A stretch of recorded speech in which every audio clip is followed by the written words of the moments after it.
Hey there Twisters, and welcome to the final video in my NHL Arena History series. Today we're going to be talking about 4 teams in the Pacific Division. We're talking about the LA Kings, the Calgary Flames, the Arizona Coyotes, and the Vegas Golden Knights. So I can't believe that this series has finally come to an end. It's taken a lot of work to research the histories and come up with the images and whatnot, but I've had a good time with this, and I really appreciate your support through this series. If you haven't watched the series before, I definitely recommend checking it out. I have, 6 videos in total, counting this one, and I guarantee that they'll be worth your time, as they do present some very interesting historical tidbits. Now, for those of you who are new to the channel, if you like hockey history, jersey unboxings, and all that good stuff, hit that big red subscribe button down below for weekly content. And without further ado, my friends, let's get cracking. Let's start off with the oldest team in this division, the Los Angeles Kings. I am going to build my own arena. I've had enough of this balderdash, said entrepreneur Jack Kent Cooke after his attempt to co-lease the same arena as the Los Angeles Lakers failed. One of the 6 teams introduced to the league in 1967, the Los Angeles Kings initially played in Long Beach Arena while its longtime home, the Forum, was being constructed. Their temporary barn hosted a couple of other hockey teams through the years, including the Los Angeles Sharks, God, that just doesn't sound right, and also the Long Beach Ice Dogs, a club that bounced around a couple of leagues before ceasing in 2007 in the ECHL. The Forum crowds never witnessed a Kings championship in their building, but a plethora of titles from the Los Angeles Lakers. The Purple and Gold won its first championship of the Forum era in 1972. In the 80s, with an unbelievable roster of Lake Show legends including Kareem Abdul-Jabbar, Magic Johnson, and James Worthy, the Lakers took home titles in 1980, 82, 85, 87, and 88. The Forum also hosted Lisa Leslie and the Los Angeles Sparks of the WNBA from 1997 to 2001, as well as the 1981 NHL All-Star Game. Now, 1 year after that, the Kings' home crowd was treated to something simply spectacular. Facing off against Gretzky's heavily favored Oilers in Game 3 of the first round of the playoffs, the Kings were getting embarrassed, trailing 5-0 after 2 periods. But in the third, LA surged for 5 goals to tie the game, and then sealed the victory in overtime. I believe it's the largest deficit overcome in a playoff game. The Kings also won the series. In 1984, the Forum hosted basketball and handball matches during the 1984 Summer Olympics. The US men's and women's teams won gold in basketball because America. I could keep going, but for the interest of time, we'll send us over to 1999. The Kings moved into the Staples Center, sharing it with the Lakers, Clippers, Sparks, and other teams. Over 4 million attendees flock to Staples Center each year to take in the arena's 250 annual events. Hosting so many teams and iconic personalities, Staples Center presents eventgoers with a plethora of statues at the Star Plaza, including legendary Kings Wayne Gretzky and Luc Robitaille, along with longtime play-by-play announcer Bob Miller. The arena has hosted its fair share of championship series for basketball and hockey. The Lakers entered a new dynasty with Shaquille O'Neal, Kobe Bryant, and coach Phil Jackson, winning titles in 2000, 01, 02, 09, and 10, the latter 2 without Shaq. The Sparks of the WNBA took home titles in 2001, 02, and 16. Being a prominent basketball venue, Staples Center will host basketball games during the 2028 Summer Olympics. As for the Kings, they went on unprecedented runs in 2012 and 2014 to capture the first 2 Stanley Cups in franchise history. In 2012, the 8th-seeded Kings pulled off upsets against the President's Trophy-winning Vancouver Canucks, 2nd-seeded St. Louis Blues, and Pacific Division champion Phoenix Coyotes. Then squaring off against 3-time Cup champion Martin Brodeur and the New Jersey Devils, Jonathan Quick and company shut down their opponent at Staples Center, winning games 3 and 4 by the score of 2-1, and then dominating 6-1 to clinch the series on home ice. 2 years later, after the 2012 lockout, the Kings rallied from a 3-0 series deficit against the San Jose Sharks, completing just the 4th reverse sweep in league history. Yeah, I'm not going to talk about that anymore. But that wasn't the end of their 7 games series slog. That's quite a tongue twister.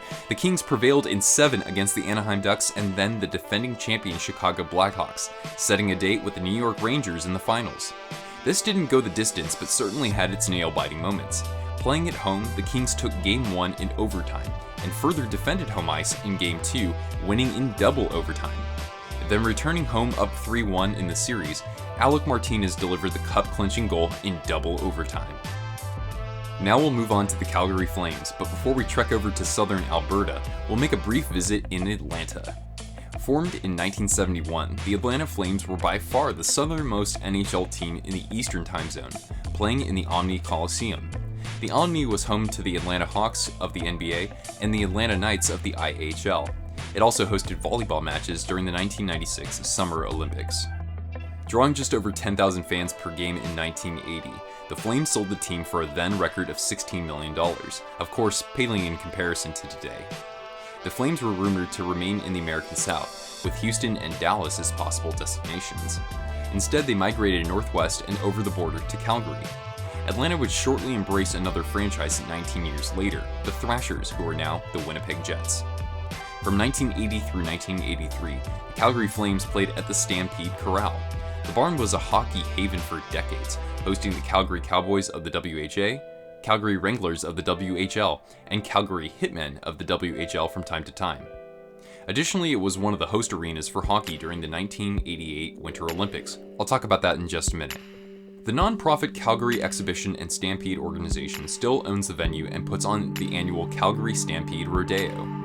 Self-proclaimed as the greatest outdoor show on Earth, it is one of Canada's largest festivals, and likely one of its oldest, dating all the way back to 1912. In 1983, the Flames moved into the Saddle Dome. Built with the 1988 Winter Olympics in mind, the arena was the first in North America designed to accommodate the larger international surface, which is 15 feet wider. The 1986 playoffs nearly brought Lord Stanley's Cup to Calgary. Supported by their Sea of Red crowd, a tradition still honored today, the Flames ousted the Winnipeg Jets, an Edmonton Oilers dynasty in the making, and the St. Louis Blues en route to their first Stanley Cup appearance. Despite winning Game 1 of the finals, they were defeated by rookie goaltender Patrick Roy and the Montreal Canadiens, falling on home ice in 5 games. In 1988, the Saddle Dome, along with 3 other arenas, hosted men's hockey matches in the Winter Olympics. It was the only games hosted in North America in which neither Canada nor the US won gold. In fact, neither country even medaled. Sweden took home the bronze, Finland got silver, and the Soviets were awarded the gold. The next year, the Flames got their shot at redemption in the Stanley Cup Finals. With Theo Fleury, Al MacInnis, and grizzled vet Lanny McDonald, the Flames bested the Montreal Canadiens in 6 games. And even though they did not clinch at home, the Flames achieved something quite special. They were the only visiting franchise to win the Stanley Cup against the Canadiens in the Montreal Forum. By the mid-90s, the Flames front office found the arena in need of renovations and the addition of premium seating in order to sustain operations. The Saddle Dome Foundation and City of Calgary were not ready to shell out millions of dollars, but after Flames owners threatened to build an arena elsewhere in town, City Council approved the funding. In 2013, the Elbow and Bow rivers in Alberta flooded and damaged the Saddle Dome. Water seeped into the locker rooms and as high as 8 rows up from the playing surface. 2 months and 650,000 total working hours later, the arena opened up for an Eagles concert and then a Flames preseason tilt 3 days later. Even before the floods, Flames president Ken King has acknowledged a need to build a new arena. But disagreements between the Flames, who have been backed by Gary Bettman, and city officials have stalled approvals on a proposal. I hope that changes in the near future. Before heading into Arizona, let us first detour north of the border to Manitoba. Beginning in 1972, the old Winnipeg Jets would play in the World Hockey Association with such esteemed teams as the Phoenix Roadrunners. They took home ice at Winnipeg Arena, a barn that also hosted the Manitoba Moose and the former Winnipeg Warriors of the WHL. One of the Jets' first superstars was the Golden Jet himself, Bobby Hull. Despite playing through his mid and late 30s, Hull lit the lamp many a times and led the Jets to 3 Avco World trophies, the most of any WHA club. During this time, the Jets also squared off against the Soviet national team and won 5-3. Go Canada! When the WHA folded, unlike the precious Phoenix Roadrunners, the Jets were one of the clubs absorbed by the NHL. With an expanded seating capacity and exciting talents such as Dale Hawerchuk and a young Teemu Salane, Winnipeg Arena became one of the loudest arenas in the league. This especially amplified during playoff games when all fans would wear white, creating the Winnipeg Whiteout, and this is still a time-honored tradition that the Jets use today at the Bell MTS Place. Unfortunately, with Winnipeg being a naturally small market and facing growing disparity between the Canadian and US dollars, the Jets would be relocated to Phoenix in 1996, becoming the Phoenix Coyotes. The first iteration of the Coyotes would play at America West Arena, which was located to the greatest ballpark of all time, the Bob. The arena's construction was optimized for the hometown basketball team, the Phoenix Suns, leaving some fans with obscured views. A portion of the upper deck actually hung over the ice, so if you were sitting up there, you wouldn't be able to see goals scored at that end, and the Coyotes had firepower back then. Due to declining attendance and lost revenues, and totally not due to the fact that I ran away from a Coyotes preseason game because they were doing fireworks off in the middle of the game, I swear to God, I was like, hey, get off my back, Dad, there were free tickets. The Coyotes would move to Glendale in late 2003 into the Glendale Arena, which would be renamed Jobbing.com Arena, which would then be renamed Gila River Arena. Gila River Arena now hosts a Ring of Honor for the Arizona Coyotes, with such esteemed names as Keith Tkachuk, Bobby Hull, Dale Hawerchuk, Thomas Steen, Teppo Numminen, and Jeremy Roenick being honored amongst the ring. And the only retired number for the Arizona Coyotes organization is the one, the only, Captain Coyote, Shane Doan. Seriously, Shane, I miss you. Why won't you return my calls? Unfortunately, ever since moving to Glendale, the Phoenix Coyotes would see absolutely no success, and in 2009, the owner would file for bankruptcy, putting the Phoenix Coyotes' future in an absolute state of flux. And after an entire offseason full of article after article about how the Coyotes aren't going to stay in Arizona, how they're going to move, and expecting the Coyotes to come out and just have a terrible season, the 2009-2010 Phoenix Coyotes would make history for this franchise. Under new coach Dave Tippett would come together and win 50 games, getting 107 points, and for the first time in years, make it to the playoffs. No one thought this roster was going to come together like that, and they just did, proving the entire league wrong, proving the market of Arizona wrong, all culminating in the moment that is still the greatest memory of my entire life. Let me set the scene for you. Imagine being a Phoenix Coyotes fan since 2006 and for 3 straight years being told just how bad your team was, how you didn't deserve to have a team, and how it was finally time for them to move. Imagine none of the Arizona media sticking up for the team and writing them off as just another team to leave Arizona. And imagine a roster that, when you look at it objectively, was just uninspired. And then imagine standing there at a quarterfinals against the Detroit Red Wings. Imagine seeing the video board while they're playing Alley in the Jungle. And just, despite all the adversity, despite everybody telling you they would never do this, imagine that. Imagine the song kicking up and seeing an arena full of enthusiastic hockey fans. Imagine seeing the legendary whiteout that has not been seen in the desert for damn close to a decade. Imagine that, and then along to the beat, everyone's shaking that one pom-pom they were given, and just the sight that it was. Seeing the level of excitement and enthusiasm about something that you are passionate about will forever be not only the greatest moment in Phoenix Coyotes history, but the greatest moment at Gila River Arena back when it was Jobbing.com. Between 2010 and 2012, the Phoenix Coyotes would make the playoffs in 3 consecutive seasons, but then the magical run that was 2012 that will forever be near and dear to every Coyotes fan's hearts. They won their first ever Pacific Division championship. They would beat the Chicago Blackhawks in the first round. They would beat the Nashville Predators in the second, and in a very, very tight series, would end up failing in the Western Conference Finals at home against the Los Angeles Kings, who would go on to win the Stanley Cup Finals, and at the very least, the Coyotes would lose to the eventual Stanley Cup winners. And finally, we will wrap things up in Vegas.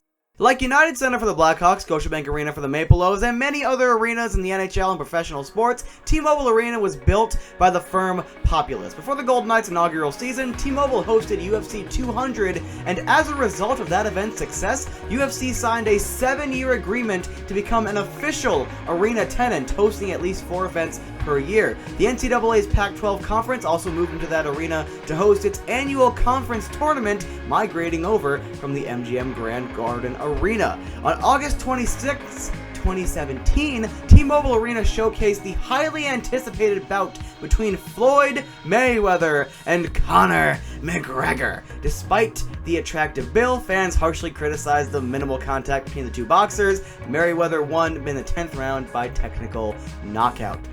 The Vegas Golden Knights, while only 2 years old, have an impressive history nonetheless. The Golden Knights play at T-Mobile Arena, which is along the Vegas Strip, right in the heart of Sin City, or as I like to call it, the Golden Knights dazzled their home crowd in perhaps the most stunning inaugural season for an expansion franchise in major North American sports, where they went 29-10-2 at home, tying for the second best home record that season. The Vegas flu was real, ladies and gentlemen. On March 31st, 2018, the Knights honored the 58 people who were killed in the October 2017 shooting by retiring the number 58, and that same night, Vegas would beat those gosh darn San Jose Sharks to win the Pacific Division Championship.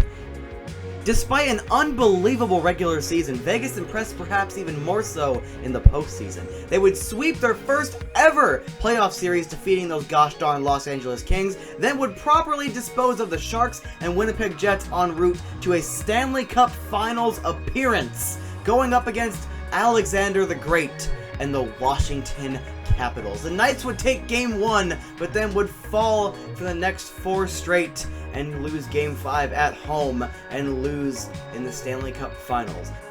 The next season proved to be more trying for the Vegas Golden Knights, but they managed to get back into the playoffs and nearly, oh so nearly, won in the first round. I see what you did there, Nick, you f***ing ass. Okay, my friends, well, that's going to do it for this series. I've had a fantastic time learning about all of these teams and about their arena history, about how they ended up moving from city to city, about some of the other teams that occupied the arenas and won championships. This has been a really cool idea, and I really appreciate the support that the series has gotten through the videos, I guess. So anyway, that's going to do it for this one, but after making this, I hope to put together other videos related to NHL history, hopefully not to duplicate the efforts of other channels out there, certainly, but maybe with your help find some really good topics and ways to kind of approach these topics, and hopefully see you along for those videos as well. If you enjoyed this video, give it a big thumbs up, and if you haven't already, subscribe to the channel for weekly content.